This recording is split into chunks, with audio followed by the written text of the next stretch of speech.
Hello everyone, I'm Brian today and reacting to Where Are They Now? Indians from 1967. So real quick, spoiler, I watched another one of his videos about national anthems and stuff. The first half was about how he got everything lined up. The second half was very interesting in terms of how national anthem proceeded. So please go check this person out. You're probably subscribed already, but it's just very interesting just to watch some of his stuff. So this is another one that was requested, so I'm gonna see what it's all about. I have no idea. Where are they now? I'm assuming they're still from India, or still in India, but 1967 though. So anyways, let's get started. 2 साल पहले मैंने एक video बनाया था independence day के अवसर पे Indians from 1967 talk about the future. Video हुई थी पूरी flop. Just until a few months ago इसके 10,000 भी व्यूज नहीं हुए थे। फिर वन डे अभी न्यू ने इस पे एक कमेंट डाल दिया, दिस इज गोल्ड। और फिर क्या था, फिर जो ये वीडियो उठी है, in less than a week the video got over 4 lakh views. The comment started pouring, reaction videos बनने लगे, Twitter threads, Reddit threads. Basically, I got famous. So the video is basically an edit of another video that was made in the year 1967 titled I Am 20. It was made by the Film Division of India, which, as the name suggests, is a division of India that makes films. Fair enough. The Film Division did some really interesting work in the past, but as of lately, their work is a bit unusual.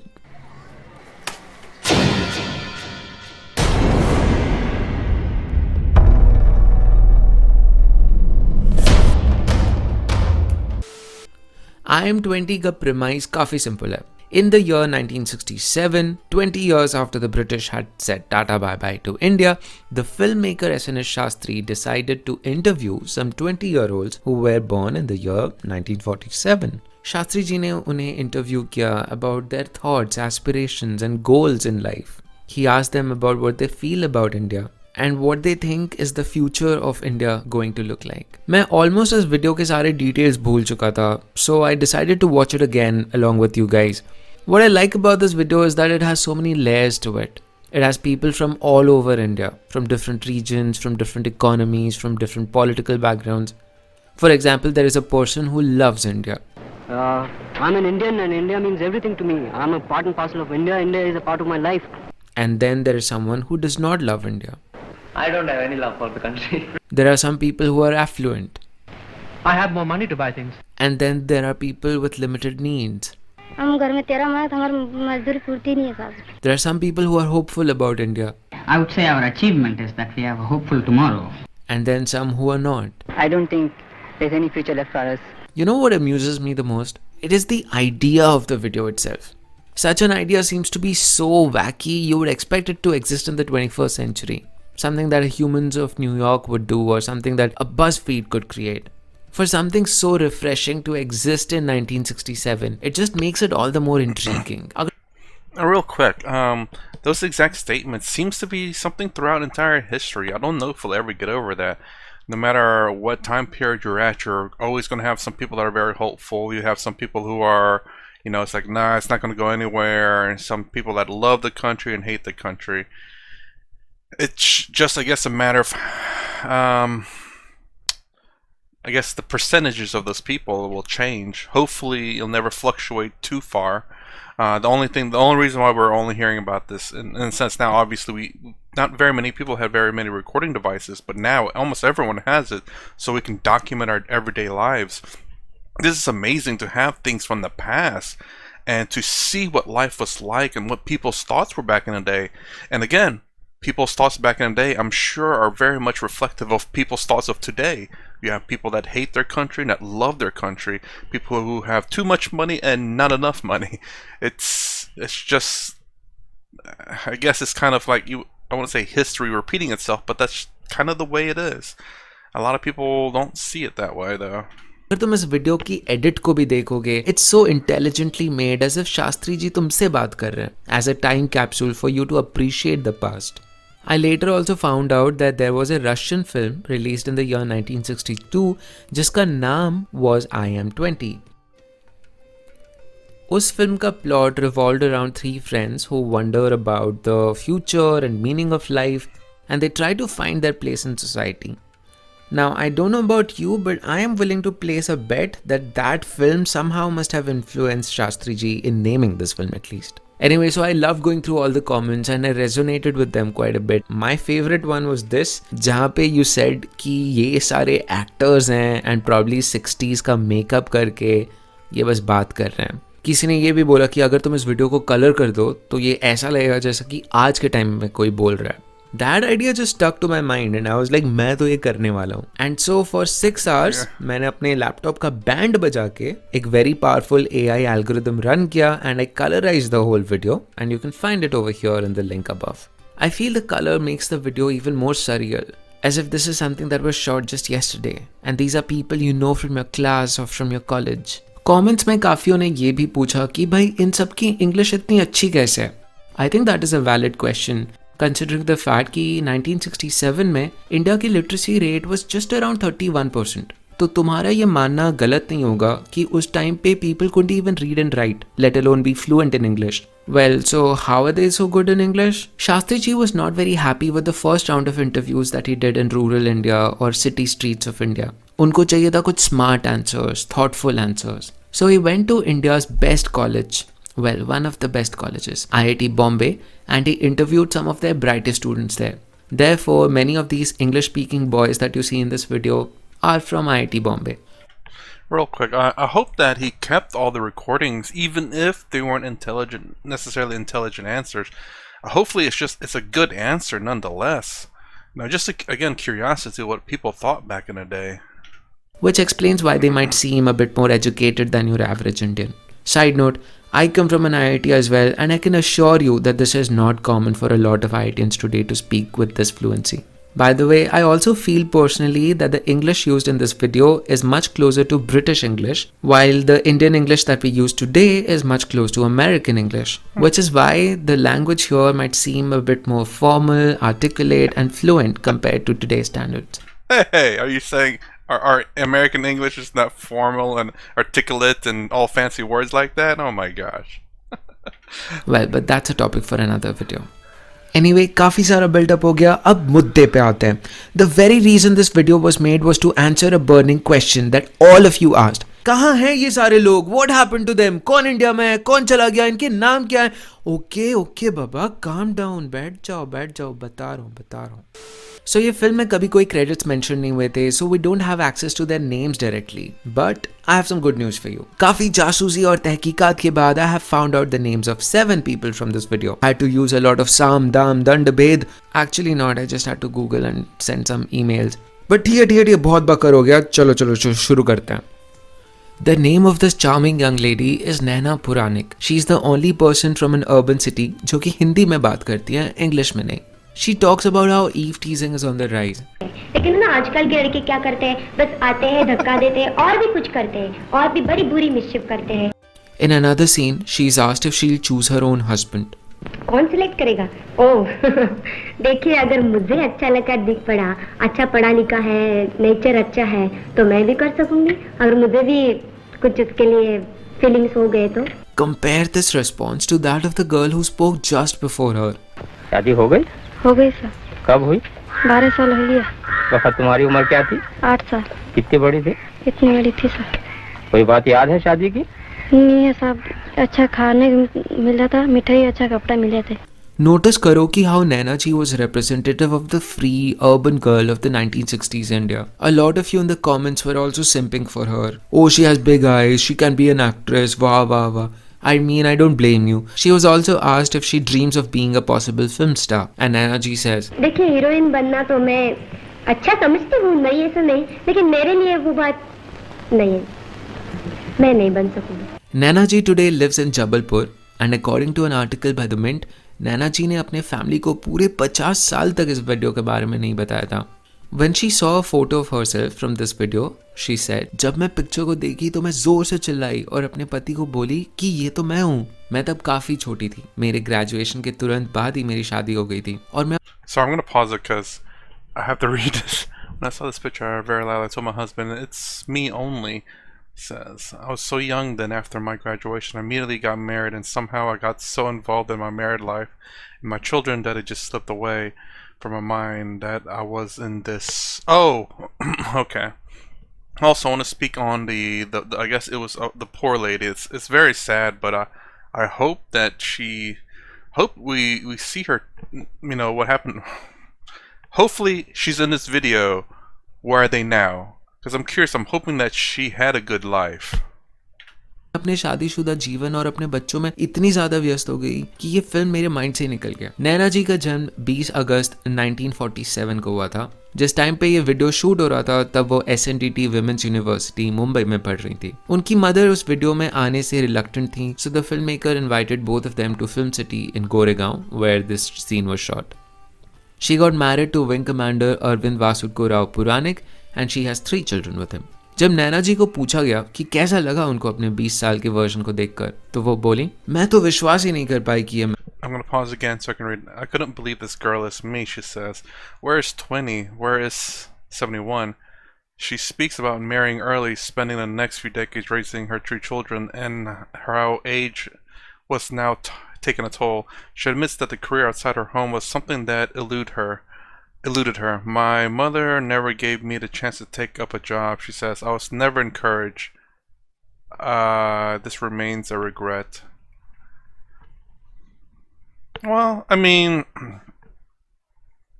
I guess the thing with that last part's the fact that, you know, I'm wondering if she would have regretted getting that job and not being able to spend time with her children. You know, obviously you'll regret the things that you don't do because you don't know. You'll regret the things you don't know. But when you know you'll regret it. Yeah. मैं हूँ कहाँ 20 कहाँ 71। उनको जब अपने job career के बारे में पूछा गया, शी सेड, मेरी माँ ने मुझे कभी कोई चांस ही नहीं दिया कोई करियर परस्यू करने का। मैं कभी एनकरेज ही नहीं हुई, बस यही कमी रह गई। The last we see of Naina ji in the film is when she is asked of her thoughts of India in the future, to which she very innocently says, Hindustan का भविष्य तो वैसा आज मैं कैसे बता सकूंगी। Alright, so that was Naina Puranik ji, the beautiful girl from 1960s. Now let's move on. একটা স্বাধীনতা আছে আমার মনে হয় যেটা সত্যি স্বাধীনতা, সেটা হলো মনের স্বাধীনতা।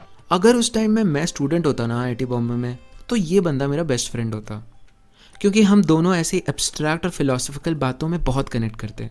ऑल्सो तुम में से काफ़ी लोग इन पे भी सिम्प कर रहे थे, calling him Saif Ali Khan and what not. Again, I don't जज यू गाइज बिकॉज इनफैक्ट मैं भी सिम्प कर रहा था। He is the only guy from IIT Bombay who talks in शुद्धू Bangla and confesses his love for learning languages and never finding the opportunity to do it. তা অনেক কিছুই করতে চাই, ফ্রেঞ্চ পড়তে চাই, জার্মান পড়তে চাই, রাশিয়ান পড়তে চাই, সে কখনো সময় পায় না, কখনো উপায় পায় না। I mean, at this point I'm thinking that is so me. Look at what he's saying. দারুণ ক্যাপ্টেন পটৌডি, কিন্তু আসলে যখন পটৌডি একটা সেঞ্চুরি করে তখন আমার মনে হয় না যে আমি একটা কিছু করেছি। আমার মনে হয় যদি আমি একটা সেঞ্চুরি করি তাহলে আমার সুখ হয়, আমার শান্তি হয়। আমার সুখ হয়, আমার শান্তি হয়। Look at what he's saying. He says admiring role models is great, but I wish I did something that gave me the personal glory and satisfaction. That is again a sentiment I resonate with. What a guy, dude. What an amazing guy.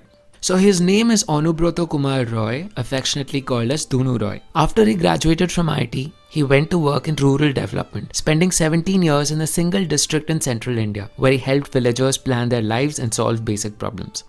Basically, he became real-life Mohan Bhargav. Today, he is the director of the Hazard Center in New Delhi, where he works with the urban poor who live in the margins of our society. Ration की दुकान वाला एक है कि 4 है? एक है जी। FSO साहब एक है कि 4 हैं? तो जब ये एक हैं, तो आप क्यों 4 हैं? तो इसीलिए अगर आपको कुछ करना है, आपको भी एक होना पड़ेगा। Some of you remarked that at the time of the interview in 1967, there was a communist revolution taking place in Bengal, and so Dunuji's remark on Mone Shadhinota should be seen against those settings. You can see a passion for revolution, a sense of standing for the masses in this Bengali man. Common sense says congestion on roads is caused by cars. Wisdom says no, you must remove the cycle. You must remove the street vendor. Why? Because these are the people who stand in the way of the car going fast. That's how the poor get moved out. That's what exclusion is all about. Also, big reveal, He was my point of contact for a majority of the research in this video. He was really nice to me in replying to my emails, told me about the names of the people I was looking for, and he thanked us all who showed all this massive interest in the video. What an amazing guy. Let's move on.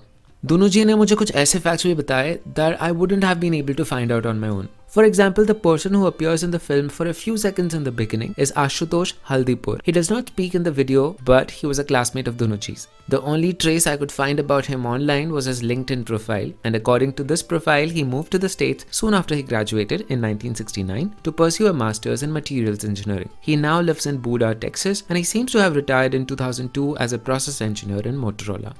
When I feel that foreign blades are more economical than our Indian blades, why shouldn't I go and use them? Because I save my money. Because I very strongly believe that they serve the much better purpose and are more economical. I'm embarrassed to tell you guys that I had no clue how famous this foreign blades guy was. I say was because Aditya Kashyap passed away from cardiac arrest following his diagnosis with cancer in 2007. After graduating from IIT Bombay, Kashyap ji went on to study at IIM Calcutta. He spent 22 years in Tata Steel, formerly known as Tisco, where he became a joint director. He was a protege and an adopted son of Rasi Modi, who he was very close to. The media houses often referred to him as Modi's blue-eyed boy. Very interestingly, in 2006, he also became the president of the Indian Football Association after being the president of the Bengal club. He had also arranged for players to go to Sao Paulo to get football coaching. He was also responsible for organizing the Super Soccer Cup in India and to get Sahara as a sponsor. He died a bachelor in 2007 in Kolkata.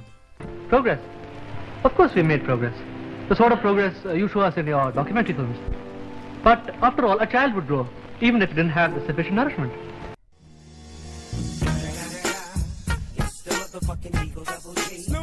Victor Meneses is the definition of a pure bad.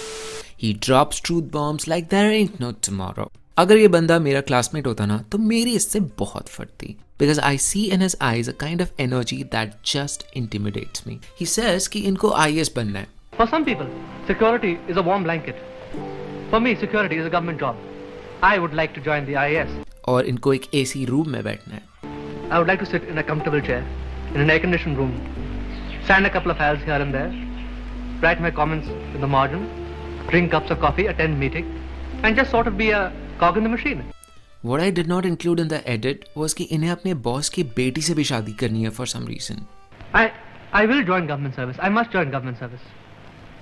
I would like to marry my boss's daughter. If I could. Don't ask me why. ये शायद इस video के इकलौते ऐसे इंसान हैं जिनकी prediction अपने बारे में पूरी की पूरी गलत साबित हुई. Victor G, after graduating from IIT Bombay with a degree in electrical engineering, did an MBA from MIT Sloan School of Management. Not bad. He did pretty damn well for himself in the States, joining Citicorp in corporate banking.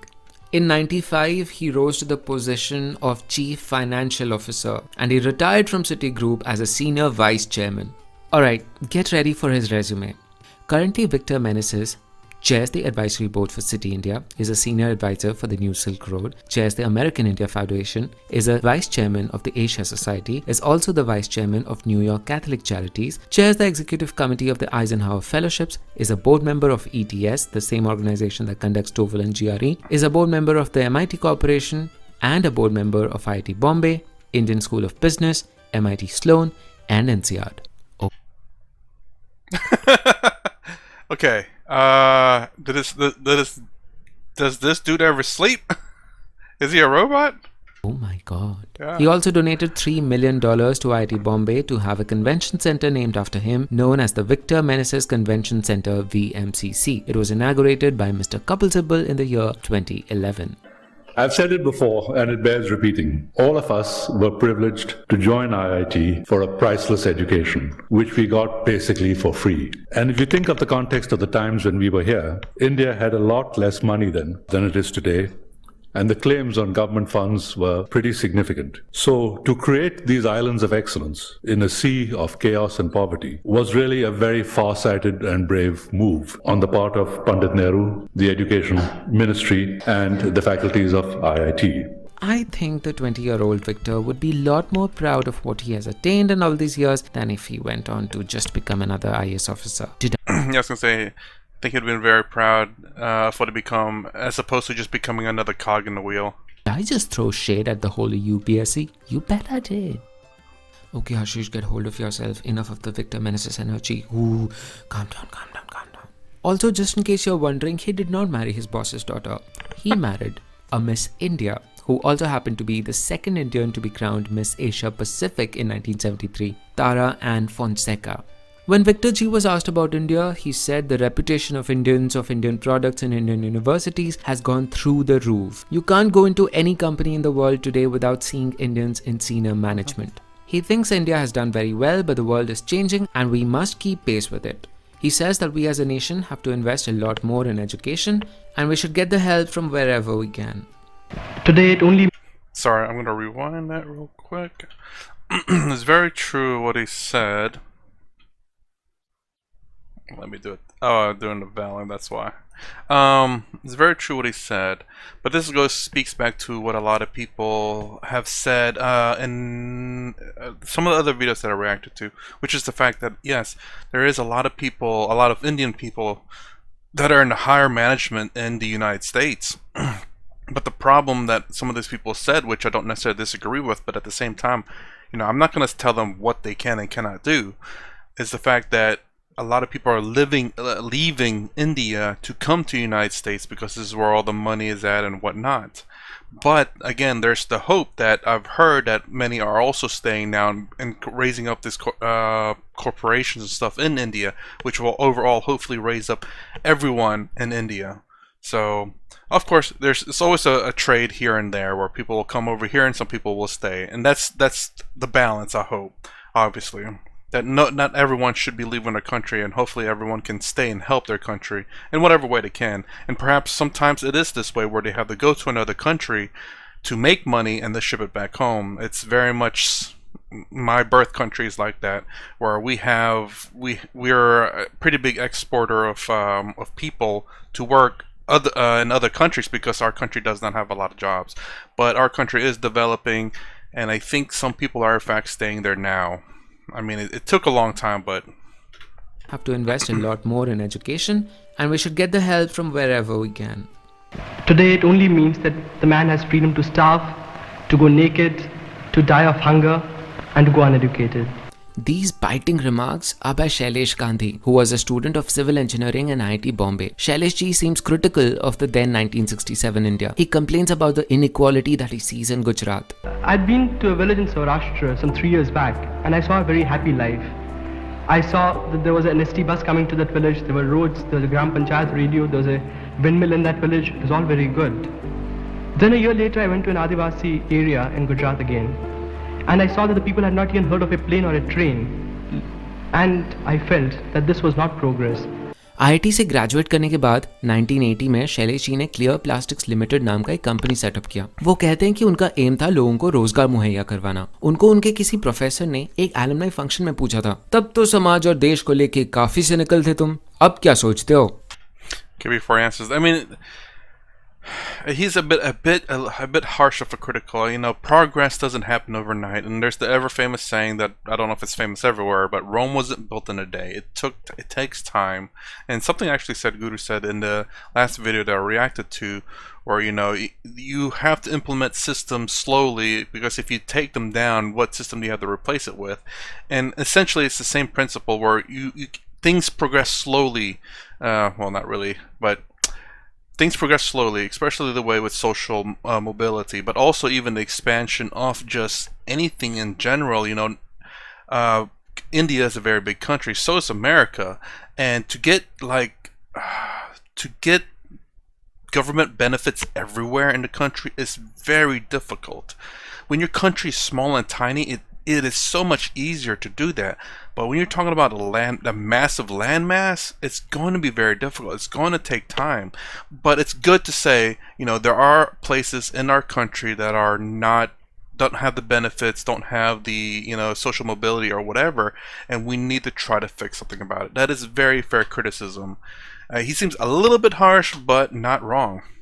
Shailesh ji का जवाब मेरा दिल छू गया। उन्होंने कहा, जब मैं 20 का था और मैं देश की बुराई कर रहा था तो मैं ये मान I'm going to pause it so I can read it. But it also occurred to me that at 20, when I criticized society and the nation, It was implied that we would do better. I realized that my generation has not delivered. At 20, I could not blame others. At 50, I had to take responsibility. I told him my thoughts and then started thinking of what I should do, and I came to the conclusion that I should devote myself to making the change that I desire. Abso-freaking-lutely. A lot of people, it's been past the Google or YouTube thing, bitch and complain, and that's all they do. That is very much in America. I laugh because it's in a lot of the Western world. I see it very obviously. I don't know if it's happening anywhere else, and I wouldn't doubt it's happening everywhere else. People are so much more in common than there are different, and it's just a sheer fact that a lot of people are willing to complain, bitch, and all that, but they're not willing to do anything about it, and that's the sad truth. You know, a lot of people want to make corporations stop using fossil fuels. Well, what's the alternative? You know, we don't have, I guess, good means of getting solar energy, especially whenever it's raining and cloudy. We don't have wind power because you have to build this massive turbines which take up a lot of space, a lot of room. And I think you cannot have certain things underneath these things. Then you also have, of course, you have nature to contend with, like hurricanes, tsunamis, and whatever else you have that will destroy those things. You have to rebuild them. Then you also have, you know, was it tidal turbines or something like that you put in the ocean, which the ocean waves would generate energy, or dams. But yeah, I mean, yeah, sure, we can take it all down, but what are we going to replace it with? What's going to provide all the power? They don't care. They're making so much money that they can, I'm sure they can afford whatever generators or whatever they need. They want everyone else to suffer. Again, kind of, some of them are rich people who never saw struggle in their life, and because the only thing they know how to do is bitch and complain. I'm sorry. There are some people that makes legitimate arguments, and then there are bitch and complain people. के चल रहा था कि हम इससे बेहतर करेंगे। मुझे अब रियलाइज होता है कि मेरा जनरेशन मेरे अपेक्षाओं पे खरा नहीं उतरा। जब 20 का था तो दूसरों पे इल्जाम लगा सकता था, अब 50 का हूं तो जिम्मा मुझे खुद उठाना पड़ेगा। मैं इस कंक्लूजन पे आया कि मुझे देश के लिए कुछ करना चाहिए। 2003 में शैलेश जी ने अपनी प्लास्टिक कंपनी बेच दी। उस टाइम पे वो RTI या राइट टू इन्फॉर्मेशन एक्ट से वाकिफ हुए। उस टाइम पे इंडिया में कोई नेशनल RTI एक्ट नहीं था, मगर 9 राज्यों में RTI का प्रावधान था। शैलेश जी ने महाराष्ट्र RTI का यूज करा और उन्होंने रियलाइज किया कि RTI में डेमोक्रेसी को सशक्त करने की काबिलियत है। वो काफी सारे RTI वर्कशॉप्स कराने लगे ताकि लोग RTI के बारे में जागरूक हों। उन्होंने ये रियलाइज किया कि गवर्नमेंट को अकाउंटेबल बनाने में और करप्शन को घटाने में RTI का एक बहुत बड़ा हाथ हो सकता है। Shailesh ji national RTI movement का हिस्सा बने और national RTI act drafting committee में भी शामिल हुए। Later he was also chosen as the central information commissioner, where he disposed about 20,000 cases in about 3 years. 2007 में IIT बॉम्बे ने उनको डिस्टिंग्विश्ड एलुमनस के पद से नवाजा। समाज को चोरी होती है उस पर आपत्ति नहीं है, समाज को आपत्ति यह है कि चोर की जेब से कोई जेब कतरा क्यों पैसा निकाल रहा है। मुझे बड़ी हंसी आती है, बड़ा दुख होता है कि हमारा किस तरह का देश बन रहा है। शैलेश जी की स्टोरी हमें ये बताती है कि जब कोई देश को क्रिटिसाइज करे, it is not always because they hate India, it is often because they care about India and they are disappointed with the current state. It was his criticism that made him take action, that made him accountable, and thanks to him today that we as citizens have the right to make our governments accountable. And he's not wrong. Again, when you it's kind of like I guess a thin red line on this one, where obviously if there's an issue we need to say something about it, but we also have to kind of come up with a solution. And a lot of people don't have power. I mean, the everyday people don't have power, so I don't know what you can do. Like I said, there's the people who just bitch and complain, but you know, you can, like him, he was hopeful for his people to rise up to power to make changes, but that didn't happen. So he ended up taking it upon himself when it was age 50, 30 years later. Well, I'd say late, but you know, if it happens, it happens. That's great. And I mean, there's only so much you can really do, understand, you know, especially if you're just one person out of however many millions or billions of people. But you know, you yourself have to make the change too. And the people who are like complaining about energy crisis or stopping fossil fuels is the easiest thing I could think of at the moment. It's the fact that they can become chemical engineers or nuclear engineers or whatever to find alternative energy sources. And if they find it great, that's fantastic. They can become billionaires and save the world at the same time. But I mean, to push the companies into, like the billionaire companies into creating all these things, yeah, it costs a lot of money for that to happen. And I mean, don't get me wrong, companies have a lot of money, but if you can find them a solution that can make them more money by becoming cleaner energy, they'll be more than happy to do it. They're more than happy to invest a lot of their money into it. Why? Because it makes them more money. A lot of businesses and some people know that in order to make money, you have to spend money. Ooh, that was a face. Well, I don't know. It seems to be the fashion today to denigrate the country, and when two people meet, they get into a sort of a competition about who can abuse the government better. I've saved the best for the last.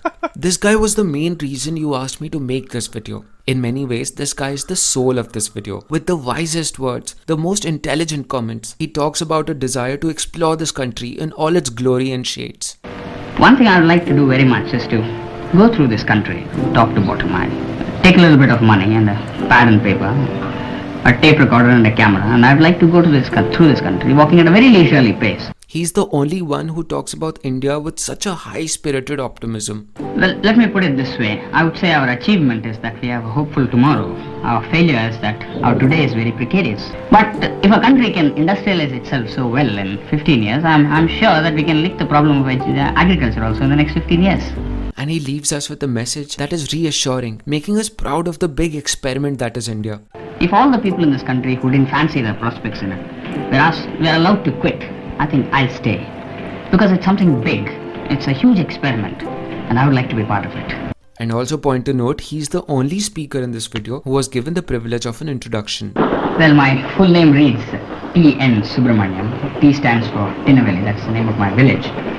N stands for my father's name, Neelakant, and Subramaniam, of course, is my name. Maybe I am talkative and very loquacious, and I make my presence felt. Possibly I talk like a preacher or a politician. But then I am entitled to my opinions.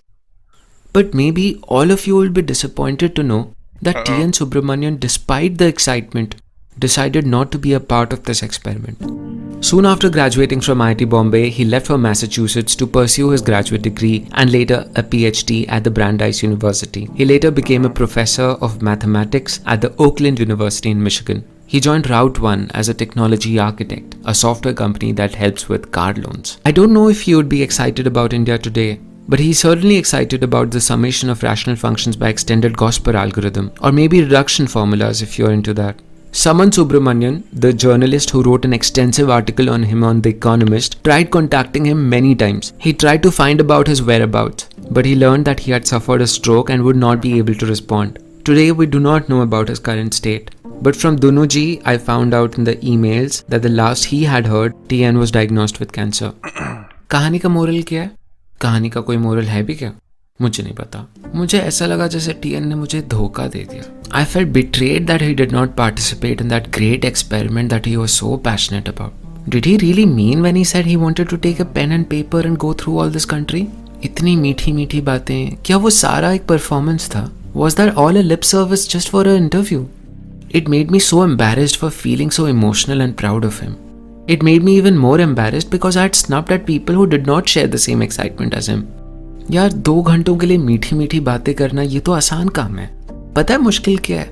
मुश्किल है मध्य प्रदेश के गरीबों के जीवन को सुधारने के लिए अपने लाइफ के 17 साल दे देना. मुश्किल है 50 की उम्र में तुम अपनी कंपनी बेच दो अपने देश की नीतियों को सुधारने के लिए. मुश्किल ये भी है कि इतना सक्सेस पाने के बाद तुम अपने देश को भूलो ना और उसके लिए कंट्रीब्यूट करो. मेरा गुस्सा जब थोड़ा शांत हुआ और मैं थोड़े शांत मन से सोचा तो मैंने अपने आप से पूछा क्यों आ रहा है मुझे इतना गुस्सा? क्यों एक्सपेक्ट कर रहा हूँ मैं कि एक 20 साल का लड़का जो बोल रहा है वो 50 साल के बाद भी वही करेगा. मैं बचपन में कितनी वाहियात चीज़ें सोचता था. मैं कार्डियोलॉजिस्ट बनना चाहता था, पायलट बनना चाहता था, आई थिंक एस्ट्रोनॉट भी बनना चाहता था. और अब देखो सॉफ्टवेयर इंजीनियरिंग कर रहा हूँ और यूट्यूब वीडियोस बना रहा हूँ. तो फिर मैं इस इंसान को सेम राइट्स क्यों ना दूँ? मैं क्यों एज्यूम कर रहा हूँ कि ये लेफ्ट वाला बंदा और ये राइट वाला बंदा सेम इंसान है? पता है ह्यूमन बॉडी की हर सेल ना 7 सालों में पूरी रिप्लेस हो जाती है. Our cells may be replaced, but our memories not necessarily. We kind of lose that, but we do hold on to our memories and ideas and our values and whatnot. Those don't really get replaced. We lose them. We can find them again, but they're not replaced. हर 7 साल तुम्हारा body पूरा new हो जाता है, एक cell नहीं बचता, और इन दोनों में तो 50 साल का अंतर है। इस बंदे का हर सेल 7 बार रिप्लेस हो चुका है आज। फिर मैं कैसे एक्सपेक्ट करूं कि ये दोनों सेम इंसान रहेंगे?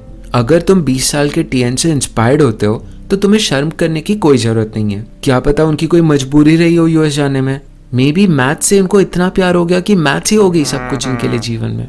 मे बी इनकी कोई गर्लफ्रेंड या बॉयफ्रेंड रहा हो यूएस में, या फिर शायद कोई अंडरवर्ल्ड कॉन्टैक्ट्स। कितने सारे फैक्टर्स हो सकते हैं। Yes. क्या पता शायद ही स्टिल लव्स इंडिया। चलो टीएन को साइड में रखते हैं, अपनी बात करते हैं। And this is the thing I was going to say, is the fact you don't know what happened between that time and the time he moved. Maybe he did plan on moving to the United States to make more money so he can make that trip. Maybe he didn't have enough money when he come to find out that, I was like, I want to make this trip, but I don't have enough money. I need to make more money. And, he, I guess, applied at many different schools and he got a full scholarship in the United States. Like, well, I can go make my money there and then when I have time to come back and do what I wish. Much like that one guy, started age 20, waited until it was age 50, 30 years later, and then he acted upon his wishes. So there's no time frame between when you say something until you do it. But, we don't know now because of what happened to him. I think they said he had a stroke, I believe. I have terrible memory. But we don't know what happened to him or what his thoughts are now of, did he want to do this? What did he really mean what he said? I wouldn't doubt that he meant what he said, but it's the probability of doing it, or the possibility of doing it, because again, doing what he does or what he wanted to do, going around India with a tape recorder camera or a pen and paper, it's not free. You have to have some type of money. You have to have some disposable income to be able to do that. So you cannot blame the guy until you know for sure. Otherwise, it's just speculation at that point. You can say all the negative things you want about him, that he didn't mean what he said. He was just doing that for the camera. Or you can be positive, where it's like, he needed to make money first, so he wanted to do his job and then wait till later on in his life when he had disposable income to make change in India. Like the guy that did it in 20, saying that he had hope for his country people to change the world, but it didn't. So at age 50, I think he said he sold his company and then started doing the change. He waited 30 years. He didn't do it right afterwards. India की success जुड़ी है तुम्हारे success के साथ। जितने लोग होंगे उतने डेफिनेशन होंगे सक्सेस के। तुम्हारे लिए सक्सेस हो सकता है यहाँ रहकर गरीबों के हक के लिए लड़ना। तुम्हारे लिए सक्सेस हो सकता है देश की नीतियों को नई दिशा देना। सक्सेस तो ये भी हो सकता है कि तुम बस यहाँ पर रह के एक सुखी जीवन व्यतीत करो, अपने बच्चों को अच्छी से परवरिश दो, अपने परिवार को सपोर्ट करो। या फिर तुम्हारे लिए सक्सेस ये भी हो सकता है कि तुम यूएस में जाके नए थ्योरम्स का डिस्कवर करो, एक्सटेंडेड गॉस्पर एल्गोरिदम की मदद से रैशनल फंक्शंस को समेशन करो। हम एक आज़ाद देश में रहते हैं, और क्या एक आज़ाद देश की ब्यूटी नहीं है कि वो तुम्हारे लिए गोल डिफाइन नहीं करती? एक आज़ाद देश तुम्हें अलाउ करती है अपनी लाइफ की कहानी खुद लिखने के लिए। तो मेरा सवाल तुमसे ये है, तुम्हारा क्या डेफिनेशन है इंडिया की सक्सेस का? तुम क्या कहानी लिखना चाहते हो अपने लिए? 20 साल के बाद तुम क्या सोचते हो इंडिया का भविष्य क्या होने वाला है? वैसे if you ask me, Hindustan का भविष्य तो वैसा आज मैं कैसे बता सकूंगी? कमेंट्स में बताना मुझे। I'll see you in the next video. और हाँ, वीडियो अच्छा लगा हो ना तो सब्सक्राइब कर देना। चल। Okay, so very interesting. Again, any language from the song challenge. Oh no, the deeper meaning. Okay, I did see the Scooby-Doo one. The deeper meaning behind it, I don't know. I didn't watch that one. I watched National Anthems one, which was pretty interesting. He does explain a lot of things in there, so you have to watch the whole thing to find out what he's talking about. But for this one, again, very interesting. There's been a lot of films in the past that's been kind of remastered and posted online. It's very fascinating to see the culture back in the day, and even more rare to see the thoughts of what people thought about their country or about the world during those times, because there wasn't very many recording mediums in the day. We had books and paper, but I don't know how many people said, so what's your opinion about the country today in 1847? Not many people cared about people's opinions. They wanted to write factual stuff about what's going on in the world and not people's opinions. So that's the kind of thing that that's why I hope that the person that recorded the not intelligent recordings hopefully kept them, just because it'd be just interesting what people said and thought, whether they're intelligent or not. by his standards anyway. But yeah, again, this guy has some very interesting stuff. I might watch. I did already watch one of Mo, and I may watch a few more Mo, like the Scooby-Doo deeper meaning behind it. Scooby-Doo. Anyways, that's my reaction to Where Are They Now? Indians from 1967. If you like my content, please consider subscribing. Thumbs up, thumbs down below. Thanks for watching. I'll see you in the next vid.